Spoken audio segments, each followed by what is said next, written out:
Halo anak-anak, bertemu lagi dengan Ibu dalam pelajaran ekonomi di kelas 11.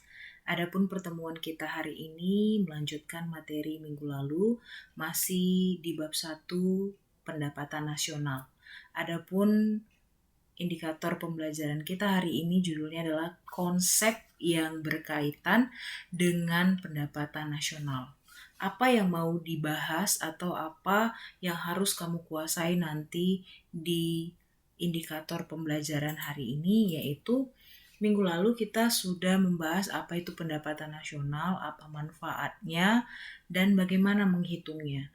Jadi ternyata bukan hanya pendapatan nasional saja yang kita bisa hitung, tetapi ada beberapa konsep-konsep perhitungan lain yang merupakan ada hubungan atau keterkaitannya dengan pendapatan nasional ini. Nah, langsung saja. Adapun konsep yang berkaitan dengan pendapatan nasional itu ada 7. Yang pertama nanti sering disebut dengan Gross Domestic Product atau disingkat GDP. Yang kedua Gross National Product atau GNP. Yang ketiga Net National Product atau NNP. Yang keempat Net National Income atau NNI. Yang kelima Personal Income atau PI. Yang keenam, disposable income atau DI, dan yang ketujuh adalah PDRB atau Produk Domestik Regional Bruto. Ya, berarti ada 7 tadi: GDP, GNP, NNP, NNI, PI, DI, dan PDRB. Mari kita bahas satu persatu. Yang pertama tadi adalah GDP, ya, Gross Domestic Product, atau dalam bahasa Indonesia sering disebut dengan Produk Domestik Bruto. Apa ini ya? Jadi, pendapatan nasional itu sering juga disebut dengan produk domestik bruto, atau istilahnya dalam bahasa Inggris adalah gross domestic product. Berarti itu sama ya. Jadi yang kita bahas minggu lalu, pendapatan nasional yang sudah kita hitung, itu sama juga istilahnya dengan si produk domestik bruto atau si GDP ini ya. Istilah lain dari pendapatan nasional adalah produk domestik bruto atau PDB atau gross domestic product ya. Bagaimana menghitungnya? Berarti minggu lalu sudah kita bahas, sudah kamu kerjakan latihannya dengan baik. Adapun untuk menghitung si GDP ini berarti ada 3 cara ya. Boleh menggunakan pendekatan pendapatan, boleh menggunakan pendekatan produksi, atau boleh menggunakan pendekatan pengeluaran.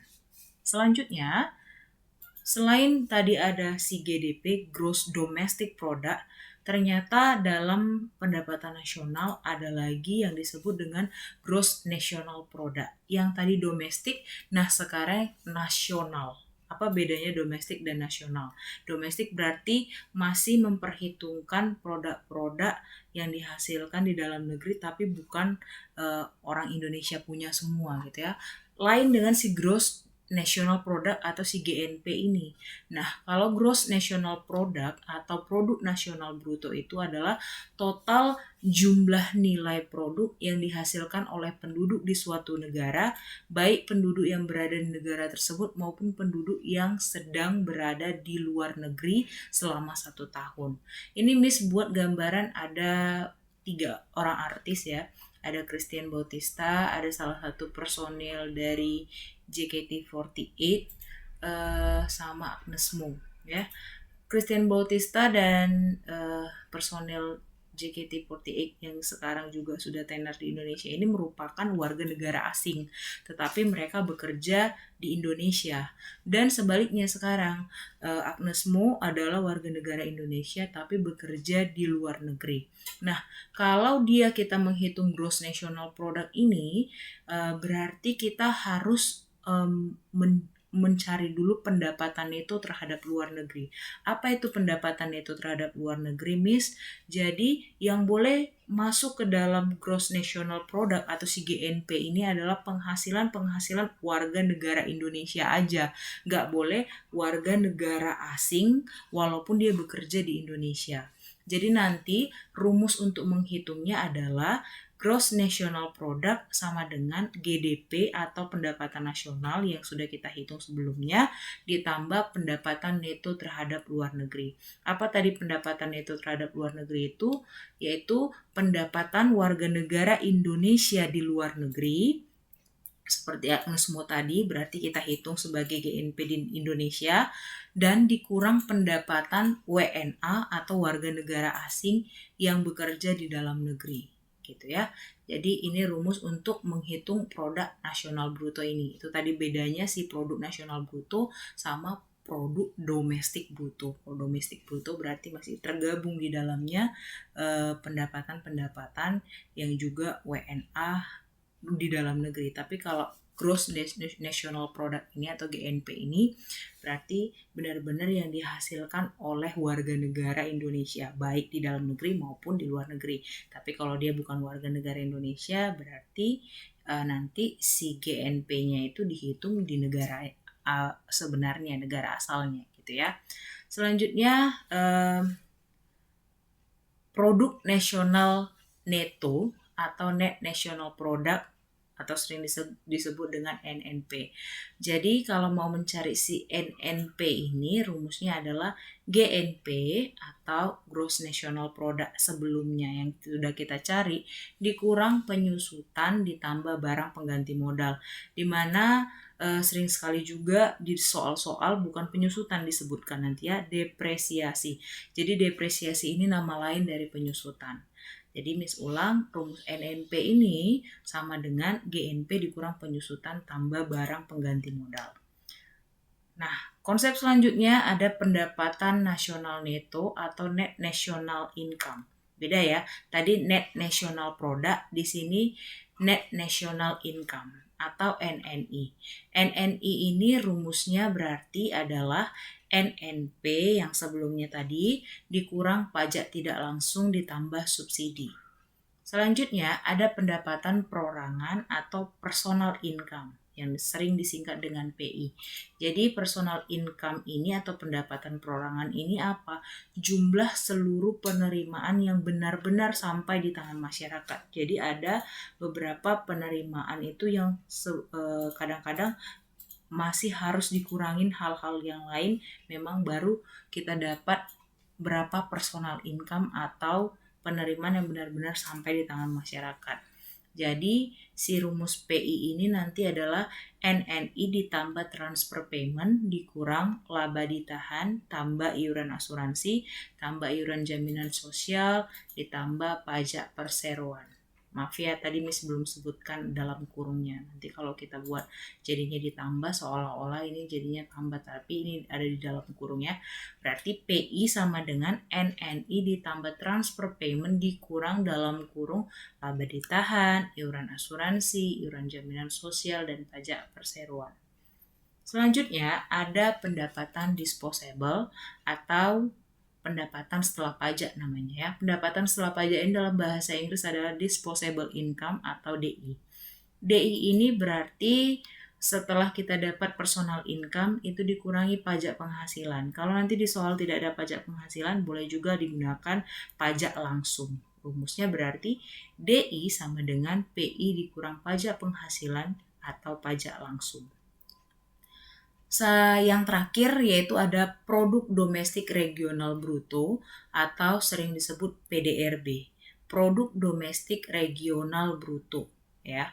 Apa PDRB ini? Berarti jumlah keseluruhan dari nilai tambah bruto yang berhasil diciptakan oleh seluruh kegiatan ekonomi yang berada pada suatu wilayah selama periode waktu tertentu. Jadi ini biasanya didata oleh Badan Statistik Keuangan di suatu regional kawasan di Indonesia ya. Jadi kalau kita mau melihat berapa penghasilan domestik regional bruto di DKI Jakarta, berarti itu namanya nanti PDRB DKI Jakarta. Contoh lainnya PDRB Jawa Tengah atau PDRB Sumatera Utara. Nah, kenapa ini rumusnya nggak ada, Miss? Berarti itu memang sudah ada tugas pendataannya gitu kan, karena memang dia per wilayah, per regional. Begitu kira-kira. Nah, jadi sama dengan seperti minggu lalu, kita kan menghitung pendapatan nasional. Bagaimana kamu bisa bagus menghitung pendapatan nasional, kamu tentunya udah paham, udah menguasai rumus menghitung pendapatan nasional itu sendiri. Jadi nanti untuk pelajaran hari ini juga sama ya. Nanti soal-soalnya adalah hitungan. Hitungan yang ditanyakan mengenai konsep-konsep yang berkaitan dengan pendapatan nasional ini. Jadi intinya kamu harus menghafal rumusnya ya. Rumusnya tadi kan sudah kita buat ya, ada 7, tapi karena PDRB itu tidak ada dihitung berarti jadi 6 ya.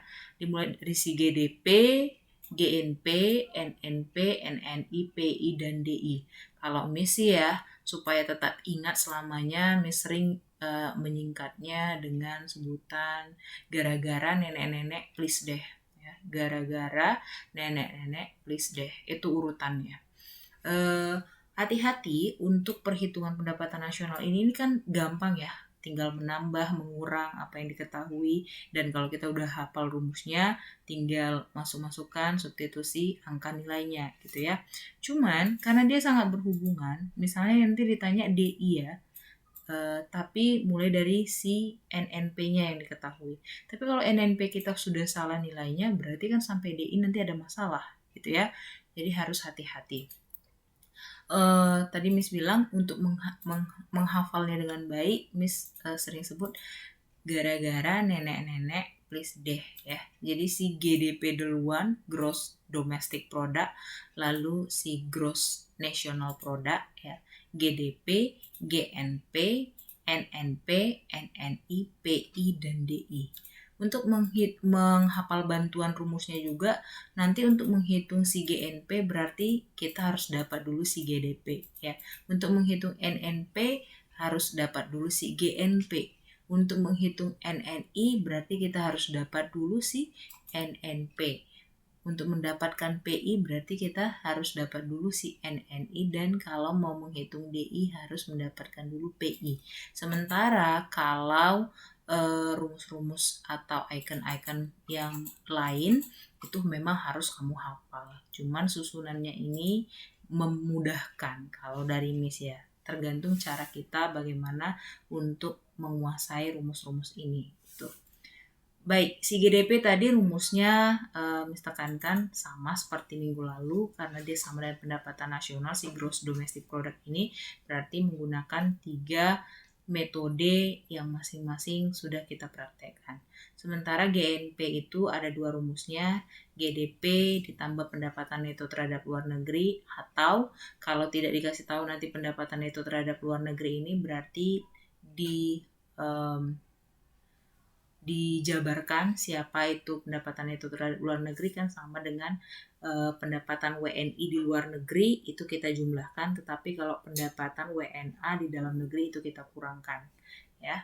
NNP sama dengan GNP dikurang penyusutan tambah barang pengganti modal, NNI, NNP dikurang pajak tidak langsung ditambah subsidi, PI, NNI ditambah transfer payment, dikurang laba ditahan, tambah iuran asuransi, iuran jaminan sosial, tambah pajak perseroan, dan DI sama dengan PI dikurang pajak penghasilan atau pajak langsung. Hati-hati di sini ya.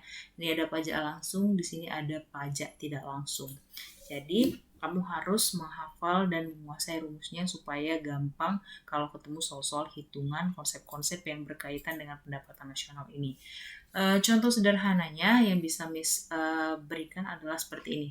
Ya, diketahui data di sebuah negara ada GDP, dikasih tahu berapa nilainya, ada pajak tidak langsung, ada produk neto terhadap luar negeri, sampai nanti pajak perseroan. Ya, yang ditanya masing-masing ada dari si GNP, si NNP, NNI, PI, dan DI. Berarti cara penyelesaiannya bagaimana Miss? Tinggal masukkan rumus aja berarti ya, gampangnya ya. Yang pertama si GNP, rumusnya tadi apa? Oh, GDP ditambah pendapatan neto terhadap luar negeri. Atau tadi GDP ditambah produk neto si WNI yang bekerja di luar negeri dan dikurang produk WNA yang bekerja di dalam negeri, ya kan? Tapi kan di dalam soal di sini harus kita lihat dulu, kan dikasih tahu produk neto terhadap luar negeri, berarti boleh pakai rumus yang pertama langsung. Nah, hati-hati kalau produk neto terhadap luar negerinya bernilai negatif, ini artinya apa? Berarti produk neto terhadap luar negeri ini lebih banyak eh, pendapatan WNA yang bekerja di dalam negeri daripada WNI di luar negeri, makanya bernilai negatif. Kalau dia bernilai negatif, masukkan bernilai negatif. Tapi kalau nanti produk neto terhadap luar negeri tidak ada tanda negatif, berarti itu positif ya, masukkan aja nilainya positif gitu ya. Masukkan angkanya tadi si GDP 40.000 ditambah dalam kurung min 10.000, berarti jadi 40.000 kurang 10.000 sama dengan 30.000. Selanjutnya NNP, rumusnya apa ya? NNP GNP dikurang penyusutan tambah barang pengganti modal. GNP tadi yang sudah kita cari sebelumnya 30.000 dikurang penyusutan 3.500 ditambah tidak ada barang pengganti modal, maka barang pengganti modalnya 0. 30.000 dikurang 3.500 berarti 26.500. Kita lanjut, NNI, PI dan DI sama seperti itu tadi ya. Pokoknya kamu hafal rumusnya, masukkan angkanya. Kalau tidak ada diketahui berarti itu dianggap 0. Nah, yang jadi masalah kalau kamu ketemu soal-soal di pelajaran kita ini gitu ya. Kalau yang dikasih tahu nanti mulai dari si DI misalnya ya. Diketahui di dalam soal itu ada disposable income yang dikasih tahu. Tapi kita malah disuruh cari NNP. Nah, malah berarti bukan dari atas ke bawah ya, tapi malah dari bawah ke atas. Bisa nggak, Miss? Ya boleh aja. Orang kan DI-nya udah dikasih tahu. Pasti nanti semuanya untuk mendapatkan si NNP itu sendiri akan ada di dalam diketahui di dalam soal gitu ya. Nah, apakah selalu yang ditanyakan GNP, NNP, NNI, PI, dan DI ini, Miss? Enggak, ya. Mungkin aja nanti yang ditanya adalah barang pengganti modal, ya kan? Kalau barang pengganti modal itu berarti dia elemen dari siapa ya, bagian dari siapa? Bagian dari NNP. Berarti kita harus tahu dulu berapa nilai NNP dan berapa nilai GNP. Kalau dikasih tahu dari PI gimana, Miss? Ya udah, kamu cari dulu dari PI, dapat nilai PI, kamu naikkan ke NNI, naikkan ke NNP, maka NNP-nya udah dapat, GNP-nya berapa, bisalah kita cari misalnya barang pengganti modalnya berapa gitu ya. Seperti matematika kamu biasa kamu mengerjakan, cuman supaya sukses kamu dalam materi ini, yang pertama tadi hafal rumus, kuasai dengan baik, lalu teliti ya, teliti karena dia kalau salah satu mungkin akan mengaruhi sampai akhir nilainya. Dan kalau disuruh mencari yang lain itu misalnya pajak tidak langsung, loh gimana nyarinya ya, berarti kita langsung cari dulu, oh dia bagian dari siapa, bagaimana bisa mencari nilai CNN ini ya, dari mana yang dari diketahui bisa membuatnya. Nah seperti itu kira-kira untuk materi hari ini. Begitu yang bisa Miss jelaskan. Jika ada pertanyaan nanti boleh kita buka diskusi di pelajaran hari ini. Mudah-mudahan bermanfaat dan dapat diterima anak-anak kami sekalian. Sampai jumpa di pertemuan selanjutnya. Tetap semangat belajar dan jaga kesehatan.